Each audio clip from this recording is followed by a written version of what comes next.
ئێمە ڕێکخراوەکەمان ئەمە تەمەنی تقریباً 8 ساڵە کە دانرا و مۆڵەتمان وەرگرتۆ لە ماوەی ئەم 8 ساڵەیە توانیمانە بە تەقدیری سوود بە 15,000 کەس بگەێنێ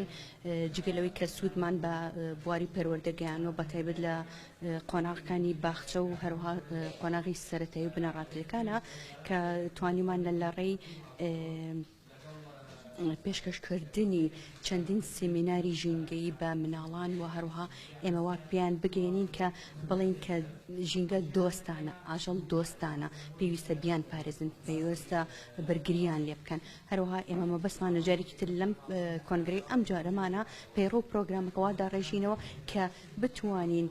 وانەی ژینگە بگەینە وانەیەکی جێگیر لە نێو باخچەکان و قۆناغی سەرەتاییەکان. هو الولي مثلا يسأل خالتي يضوط يشتغل برلمان سرك يا صاحبي طلع يعني شيء كما أبيك كم هي براني شيء سر بشي دوا أبويا يصير لسر بشي كم ناوي رخراو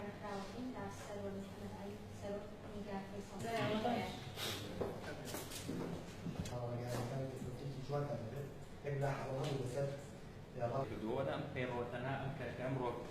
خاصن اکریا کمالات رخراو قوی دیرا ولا حکم دیاری میکنن با اون انگلیسی روش تو یعنی اگری ما کارب دست کاری کندن کنگره نانی کمیوان کنگره بعدن نمویل من فکر نشه کی نه حکمی سر بخوی جینگی خوبش قازان نویسته